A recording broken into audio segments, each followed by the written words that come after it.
Hello.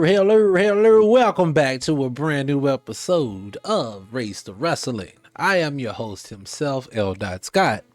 On today's episode, which is November the 19th, 2025, this is coming on the back of the heels of probably one of the best Raw episodes that we've had in quite a long time. I don't think I'm alone when I say that. But before I address that, I do want to address the elephant in the room. I do understand the title itself can be very triggering to some people. And I've had to deal with a lot of people in the comment section because of that title. The Race to Wrestling part is basically showing the world that there is a racial element to not only everything else in life, but wrestling as well. And what I'm doing is just highlighting the things that we see. Now, at times, can I be triggering with my rhetoric and how I speak? I see that. But I promise you, more than anything else, this is not coming from a place of hate. This is coming from a place of, if I see something bad, I like to say something about that bad, so maybe we can do better, not only as a country, but as a world in general. So with that being said, let's get the show started. All right. With that being said, let me call Miss Destiny up. I have to call my co-host. I forgot to give her a call. Let me give her a call right now. Hold on. Give me 2 seconds. Because guys, gotta get her up here.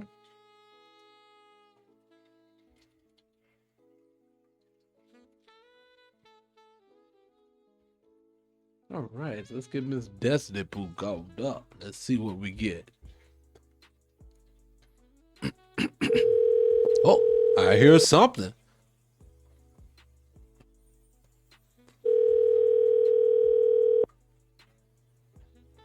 Let's see if she picks up. Hello. Hello, is that Miss Destiny on the phone? Yes. How are you? How are you doing there, darling? Yes, I can hear you. How are you doing? I'm doing fine. How are you? I am doing well. Hey, I told the people what day it is, what week it is, but I've already spoken to the people. I just want to go ahead and say before we get started, what an amazing episode this past, well, at least an amazing ending to the show. Wouldn't you agree? Oh, sure. Why do you say that? Well, I put it like this. More than anything else, I'm nobody's hater. And I don't try to find fault where there is no fault. Now, could that have been written in a different way, the ending of the show? Yes, of course it did, but we kind of all knew it was coming, and I think everybody did their part. I think we have been relegated down so poorly in wrestling now to just wanting to make sure that everybody pulls off their job in a good manner. And everybody, I think, did a good job. I think everybody pulled it. Brock did a good job. Roman did a great job. The Usos played second fiddle like they always do. Great job. They did it great. It was everything amazing. Well, go ahead. I'm going to be frank with you. I did a lot of skipping from the ending because I think I only care about like 4 people in this match. Okay. Do you care to tell us which 4, and if so, and do you care to tell us why only 4? Okay. The Usos, I care about, obviously. Roman, I care about. Mm-hmm. Punk, obviously, I care about. Mm-hmm. And my care for Bronson Reed goes in and out depending on what the Vision is doing. Okay. And that's about it. What, do you care about Breaker? Okay. You don't care about Drew? You always try to convince me to love Drew. Don't you care about Drew? I don't care. Drew, the booking of Drew is getting too much. I can't stand him being on my screens anymore. But I'm gonna say the reason with Braun Breaker is I have seen. Okay, Oba Sydney recently came back, right? Okay. I'm gonna tie this into what we're talking about right now. Okay, go ahead. Oba Finley recently came back and he's challenging for the NXT main championship. I don't think he's going to win it. I think he's going to lose it and then he's going to get pulled up. But he cut a promo and he looked huge. Huge. He had his shirt off. I think I saw it. Massive. I think I saw it. Mm-hmm. To be honest with you, I think that Braun and Oba probably should switch places. and where they're at right now. No, I vehemently disagree. See, look, you know what this is, Despo? You know what the problem is? now. This is the classic example. This is the classic example of what I said before. If you take Jimmy, I said this before about Jimmy. I said, if you run Jimmy Uso down to the ring to get beat up every week, no one's going to care about Jimmy enough to want to see him in a great storyline. So Braun is going through that now. If you're going to basically just make him come out, don't speak, don't really do anything, stand to the side like he's just a goon, of course you're going to stop caring about him. But he was on a trajectory that was great. And then this is why I always say they feel like they're stifling him. Hang on a second. Because I think peak Braun Breaker is around the time where he first got called up, right? Okay. Well, actually, no. I don't think so. I think it's when he first joined the division. That's peak Braun Breaker right there, right? Okay. He was talking on the mic all the time. Yes. Yes. It seemed like the successor. Right. That was, dare I say, mediocre. What? So you say it didn't work for you, is what you said? It didn't work for me. I like his fear. I like his aggression. No. But when you put it all together, the mic skills, the presentation, it doesn't do anything for me. Okay, so look. I get what you're saying. No, I don't get what you're saying. I disagree. I think he did a look. After seeing how they control from the back, I know that they have scripts that they have to read, that they have to go out and convey those things. Sometimes writing may not be good for some people when it's great for others. I think that's why my conjecture that we have to give these people some leeway to get out there with some, let the leash off some and let them go be themselves so you can get a better version. Because I see it, because like classic example, I would see those backstage interaction he would have with people. He was first bringing them dogs out. I was like, oh yeah, this is going somewhere. But it's like they've ceased to do that now. They don't even do that anymore. But like the barking and then the Steiner mask, like it's cute, but it doesn't do anything for me. Well, we're gonna agree to disagree on that one. Whereas with Obafemi, he's a full package. He's someone that wrestles really well. Mm-hmm. When he has a mic in his hand, I'm entertained. I'm hooked.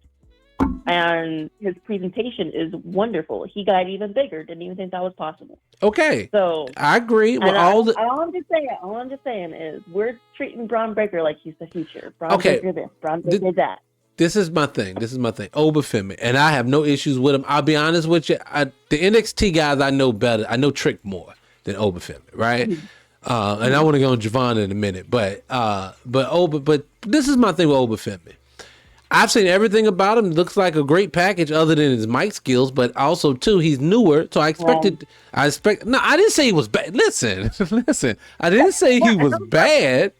I said his mics, like Braun's Breakers, his mic skills are not bad. It just could be better.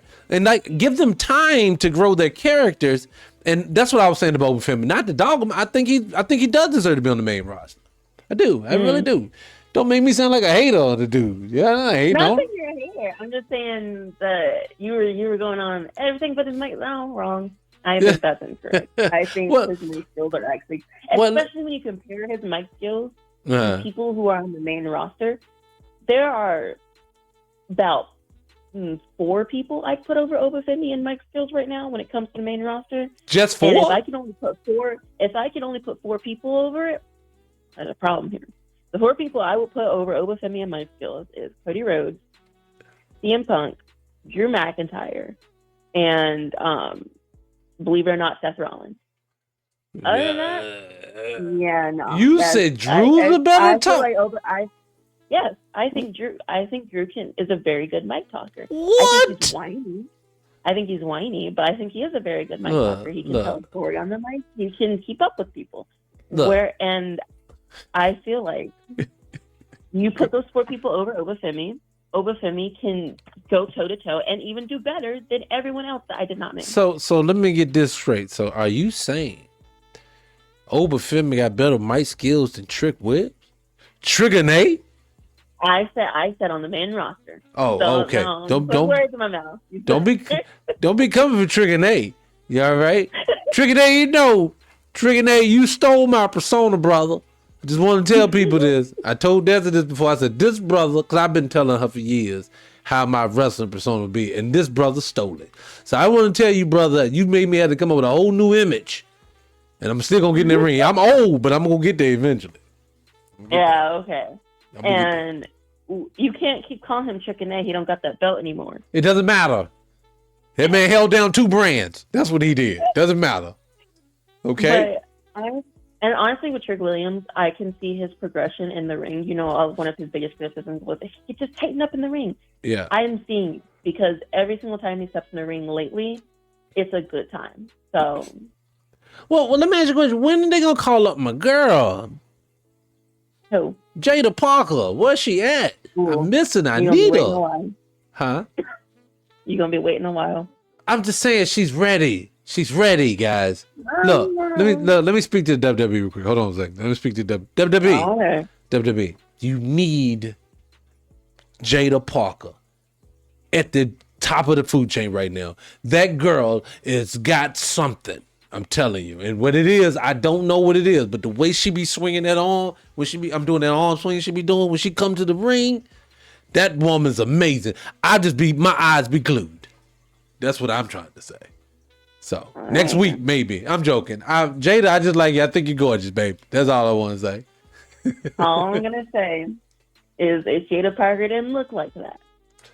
Yeah, I wouldn't care. Okay, I got 2 things I want to talk about. Okay, mm-hmm. I got 2. Okay, one we're gonna back up because you're gonna care about this more. But I want to bring up Javon before I forget. Okay. Okay. So I want to say a couple of things. One, first and foremost, well, I'll leave the race one last, but let me speak to the good part first. Mm-hmm. The good part. I have been watching wrestling for a very long time. Okay. I don't want to age myself, but I've been watching a long time. When I tell you this match with Gunther, I could not keep my eyes off of Javon. It was like, what is he going to do next? What is the next thing he's going? It was like, I thought last year before last, when Jacob Fatu came in, I felt this way. No. This boy, what I am like, I knew he wasn't going to win, so that wasn't maybe in my mind. So I'm just thinking to myself that this dude is amazing. You get what I'm saying? Mm-hmm. So, yeah, man, I tell you. What did you think about it? I thought the match was amazing. I did. And I knew Gunther was going to win. I wish that it was later in the tournament that they would have faced each other rather than like one of the first matches. But overall, it was wonderful. And I think Gunther thrives with people that are like much smaller than him that he can dominate. You know what I mean? It was the battle of 2 different styles. It was to stop you in your tracks, slow you down, beat you with technical and power, and then Javon just jumping all over the ring, and you can't hold him. Okay, that's the positive. Okay. Now the negative is, and when I say he put on one hell of a show, he stole the night for me. But I would also say too, there is an issue because there's a problem. It's always a reason why you need to introduce people a specific way. Like if with Javon is so amazing, but he is so young. His body's so undeveloped right now, but we're getting to see him, right? We're getting to see all the amazing things. I kind of feel like what's going to happen. This is what's my scary part for him. I kind of feel like the scary thing that's going to happen for him is going to be this, that we're not going to be able to allow him to transition into that man because we've already seen this version of him. You get what I'm saying? Yeah. And that scares me for him, whether if you had kept him at the small ranks while he's still developing that, getting the mic skills together, all the whole nine, then you got more of a finished product when it's time to hit the scene. Because the boy's amazing in the ring. That's just my biggest fear. So hopefully that they don't stifle him, and then hopefully he'll be able to make that transition. Yeah. Honestly, I feel like the main roster needs someone like Javon Evans. That pure, natural baby face that the crowd loves. Because I was watching that show. John Cena came out first, had his little 3-way 6-man match, and then left, and the crowd died. Yeah. Right? And it was dead. Then Javon Evans came out, and the crowd woke up. The ability to wake up such a dead crowd like that is something that not a lot of people possess. No. Skill not a lot of people possess. And that's my thing. I just wish, I hope for him, because like you say, I do know this, and this is the part of the racial aspect comes into play. He is so dynamic and special that if he was of the white T race, I already know that they will be coddling him. They will be setting up the plan long term for where he's going. It would be all of this because he's that amazing.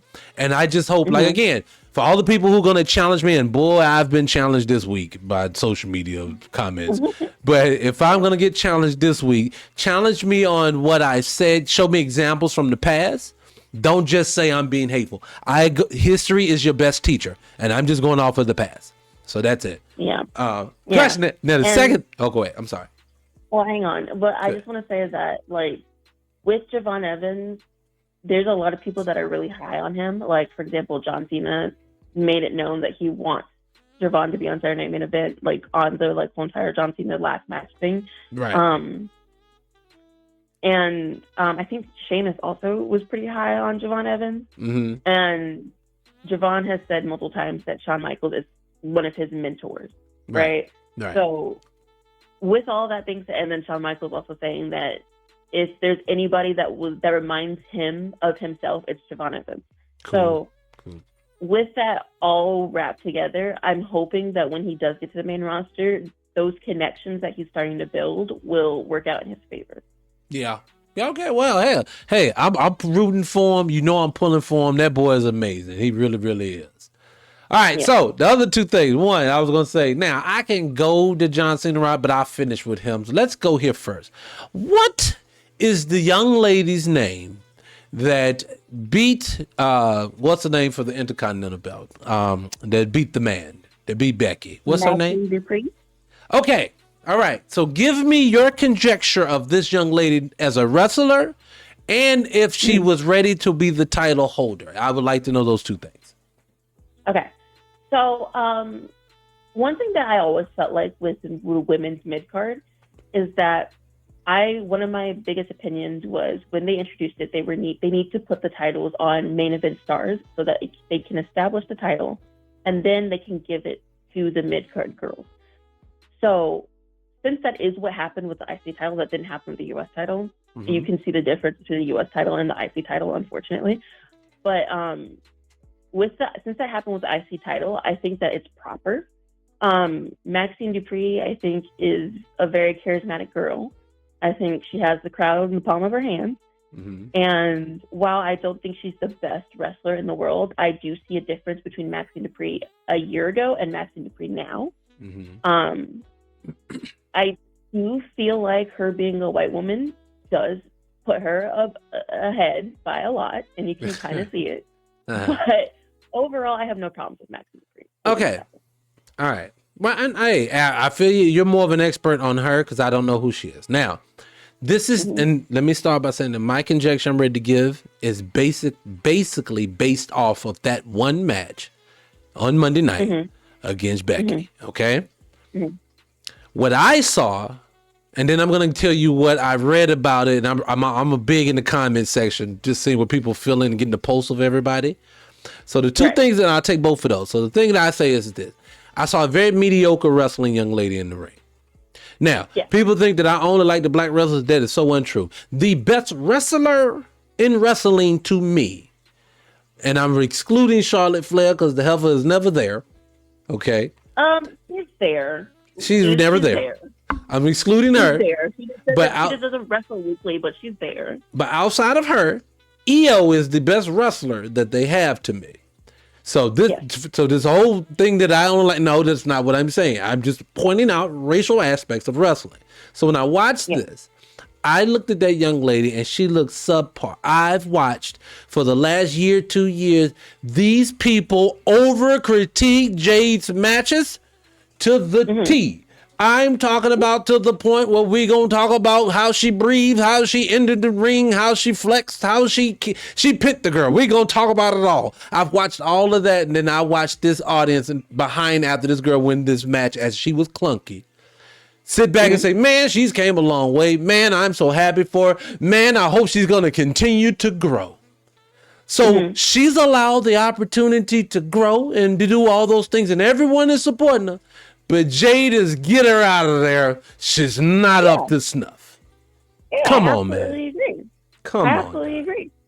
I think I look at there was this big controversy with Maxine about a year or so ago where she had a house show and obviously the match bombed and she was getting heavy boos from the crowd, right? Mm-hmm. Everybody on social media, from the wrestlers to the fans to I wouldn't be surprised if promoters were also defending her. Defense on top of defense of y'all need to go easy on her. She's new, blah, blah, blah. She's fresh, blah, blah, blah, right? Yeah. I would never see fans nor wrestlers nor anybody defend Jade in that way. No. So I absolutely agree. I do agree. That's why I said her as a white woman, I think she gets farther. I agree. For all the criticisms on Jade where they say that she needs to go back to NXT, I feel like Maxine needs to do that too. However, my opinion on Maxine is the same opinion I have on Jade Cargill. She is making the strides to get better in the ring, and she is on the newer side. So I will give her grace, just like how I give Jade Cargill grace. Well, there you go. I only ask for consistency. And so it sounds like that's what you're saying. I'm going to be consistent across the board. If we're going to give, what's her name, Maxine? Yeah. We're going to give Maxine some time to grow. We need to give Jade the same thing. And I just, all that I ever asked for. My thing is this. People think that, see, this is what it is. This is how I know that I have the more high ground with people when we have these arguments. I don't want to see anything bad happen to the white wrestlers. I just don't sit here and make excuses for the ones that are doing that should be there. Or if the one that you can say that for the white one, why you can't say that for the black one? Why do your vitriol and your disgust has to be for the black one? Why do we have to have, let's see how many dislikes Jay got this week on social media? Why do you see these things? See, I'm not trying to pick at it. You people pick at it. When I'm in the comment section, like class example, I'm just like you. I will pick at a match and I want to take it for the face value. They will get on the comment section and tell me how I just don't know what I'm talking about. I don't know what I'm looking at, but no one ever addresses it. Just talk about the issue. That's it. And see, if you can't do that without being nasty or calling me a name, then you just proving my point. Yeah. But right now, I don't think Maxine needs to be any higher than what she's at right now. Like in a higher position. I don't think she. You don't think she needs to be up for the heavyweight title? Yeah, I think she's reached her cap for now. We can check back in like a year or two, but I have no problems with it. Just like how when Jade won her championship, I had no problems with that either. Yes, both of them could get better in the ring, but there's that. I feel like. With Maxine Dupree specifically, it's a lot more than just her in-ring skills. Like she has like that lovable babyface thing going on with her, right? Mm-hmm. So I feel like if the crowd likes her, she can put on a decent story. I don't even know if she can because this is the first time she's been put in a high position. She hasn't even held a microphone that often.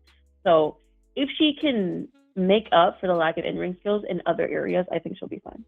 Well, we'll see. We will definitely, we will see what happens with her. To me, when I saw her, I was like, because I'll be honest, I'll tell anybody who watches this, the women wrestling is the one I watch the least amount of, but I will pay attention to specific things, and I'm only going to talk about what I know and not to be true or what to be true. So for me. So lastly, I was going to bring it to John Cena in the beginning, but my feelings, I pretty much said it last week. I don't like the fact of you handicapping the show because you want to have he's on a congratulations tour, a retirement tour, and I don't care to see this anymore. It's been a year of this shit. I'm just ready to move on, man. Well, his first challenger is a rematch with Dominic Mysterio, right? It's going to be on Survivor Series. Gotta hope Dominic take the belt back. Huh? I hope Dominic takes the belt. I hope Dominic takes the belt back. Oh, he probably is. Oh, please hope he do. It's not Survivor Series, and I saw a lot of people complaining as being like, "Why is Dominic Mysterio his first challenger?" And one thing that I will say about wrestling fans that I'm starting to see happen more and more is that they want their favorite wrestler to win everything, but they don't think about the consequences of the story. That person winning. Right. the story that comes attached with each win. I knew as soon as that 3 count happened in that match that Dominic Mysterio was going to come back in like a week or two. It makes sense because he was only doing it. Yeah, because he was away. Yeah, he was only doing it to get the slammy or whatever they call it. Yeah. Where he gets out. That's all he was doing. Yeah. Yeah. So let me ask you, wanted John Cena to be Grand Slam so bad, and he became Grand Slam. I knew Dominic Mysterio was going to be his first challenger. For some reason, we're complaining about it. And I'm just like, if you didn't want Dominic Mysterio to be one of his last opponents, then why the hell were you begging for him to be Grand Slam champ? That's Dominic Mysterio's title. Of course. Or you go back further than that. If you wrote a complete story, you would have known when John first came back from the beginning to the end where it was going. You would have never put the title on Dominic to start at that moment. Yeah. You would have done someone else. That's a good point too. If you knew, which that just shows that WWE either didn't know that they were going to turn John Cena heel or did, but didn't have a storyline attached to it. But, that's the problem. That's the problem. No storylines. You got to complete a story. And to be honest, like you said, I get it. The stuff they're doing with him and Sheamus and Mysterio. I went to the bathroom. I was like, okay. Yeah. I don't care. Oh, that was just old man nostalgia. I know. I was fine with that, but it's taking up the whole entire first hour of Raw. That's what I'm saying. You can't take up the whole show with your nostalgia tour, though. You know what I'm saying? Yeah, that was crazy to me. Like the first hour of a 2.5 hour show is absolutely insane. Well, let me say this. So let me talk about the ending of the show. I know you said it was lackluster to you because I know you said that mainly because of Brock Lesnar. You hate him with all your guts. I get it. Yeah. But for me, I don't care who's watching that's upset by that. Anyway, well, I get it. But for me, it was kind of twofold. Like one, I give it when the credits hit, I was like, that better not be the damn it end, right? That was one. So when Roman hit. Then when Roman got in the ring, I didn't know because he stood there for a minute. I was like, are they ready? Is he ready to flip? For that, almost for like a teacher second. It was like they were having a conversation like, yeah, let's do this together. And I was like, what? And then when they got to fighting, Roman put a lot of effort and energy into his Superman punch. Brock was throwing them around like rag dolls. It was good to me. I enjoyed it. Yeah, I'm sure you did, and I could, I guess, kind of see the appeal, but I just like there's too many people I dislike in this one match for me to really get into it. My only complaint about the lineup so far, I only have really one complaint. You know what it is? Logan Paul? Nope. Well, he was being complained too. I don't think he should be in it too, but I thought that's a given for everybody. I think 99% of us didn't want him in it. But well, then what's the complaint then? The only other complaint I got in it, Jimmy shouldn't be in it. Yeah. And I don't like it. You cannot be a jobber and then think you're gonna get in this match. No. This match is supposed to be for people who are on the come up. He's in there just because of who he's related to. That's it. And I hate to say it because I'm a Uso fan. I talk positive about the Usos. But this match, if you're not going to build Jimmy up like you do Jay, then you need to make Jimmy go do it before you put him in that match. That should be another person's spot right there. Yeah. I will say my opinions on LA Knight are kind of neutral, but I will say that when you take into account everything he's done, that should have been LA Knight. Yeah. Yeah, it should have been LA Knight. Yeah, I agree. Now that you think about it, and if you didn't want to put LA in there because you don't like him either, because I obviously Triple H don't like him. Well, people argue with me, they think it's TKO. But anyway, if you don't like him, take that spot and do like you did last year with Bronson Reed. Take that spot and let's elevate someone, i.e. Montez Ford, who is keep teasing a singles run. Put him in it. I know that's a far-fetched thing, but Bronson Reed last year was far-fetched. It really was. I will say with the Montez Ford thing, they teased a turn and then we're just like, you know what? Never mind. They always do that with Montez. I think that they don't promise that man so much in the world, he ain't gonna get nothing. And I hate to bring him up every week like he actually doing something. I bring him up every week like he on the show. You know what I'm saying? Yeah, they said never mind. And also, for your viewers out there, I just wanted to remind you guys that Triple H is the head of creative. So everything that's booked on the show goes through him. He gets the final say. He's the one that's booking. Not TKO. We can talk about TKO when it comes to ticket prices and who gets released and all this other stuff. But when it comes to the show and what's being booked on it, you cannot blame TKO. That is Triple H. That's literally Triple H's job. Well, they're going to say, well, they still have the final say-so over what happens. But see, this was my pushback for him. The person who said it to me, what I wrote back to him was basically, I'm paraphrasing, but I basically told him, I get that, but if I bought something and knew nothing about it, and I'm going to keep someone who's a part of the business that's been running the business running it, then I'm going to lean on their expertise on what the show should go to, since I have no expertise in this field. I'm just here to make money. You know what I'm saying?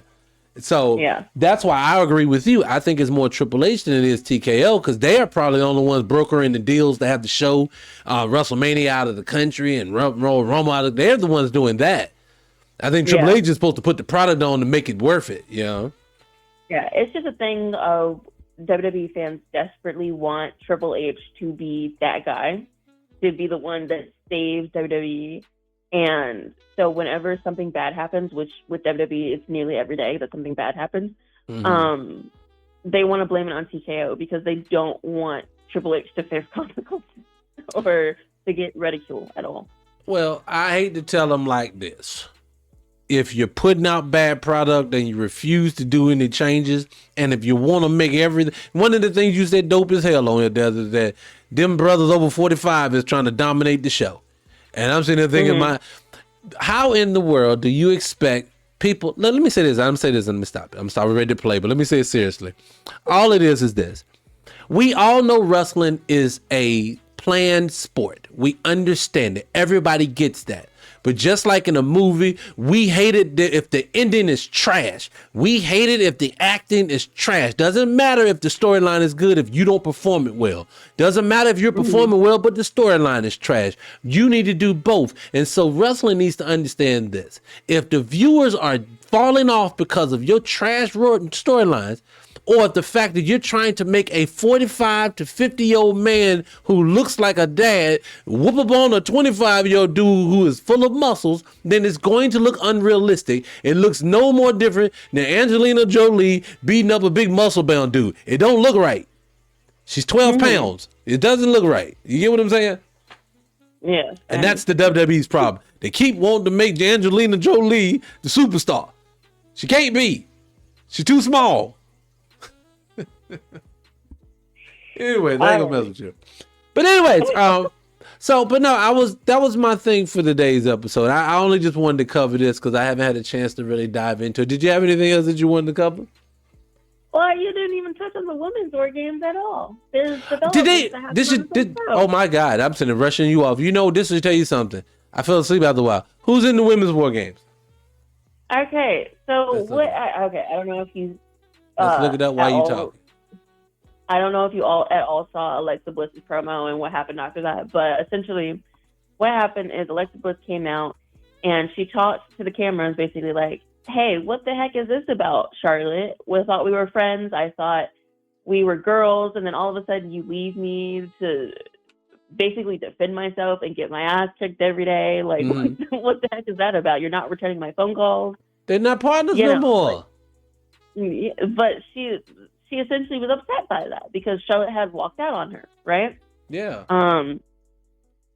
So the Kabuki Warriors, Nia Jax and Lash Legend came out and was basically like, ooh, prime meat. There's Alexa Bliss sitting in the middle of the ring with nobody around her. Let's beat her up, right? So that's what they're starting to do. Then Rhea Ripley and Io Sky come out and they make the save. Yada yada, but there's only 3 of them, so they're still getting beat up. Okay. So, this is where I'm kind of upset by it because I feel like I get Survivor Series is right around the corner, but I feel like they could have had a little bit more time to develop it, but it's fine. Like, if they were going to start it, they could have developed it more, but it's fine. But Charlotte Flair comes out, she makes a save for Alexa Bliss, and basically there's like a hint that she's back in the War Games match, right? With the whole entire Maxine Dupree, AJ Lee, Becky Lynch thing, I can already tell you Becky Lynch is going to be the last person on the heel team. AJ Lee is going to be the last person on the face team. Well, I could already told you that without even watching it. They were going to be in there. They had to be in there.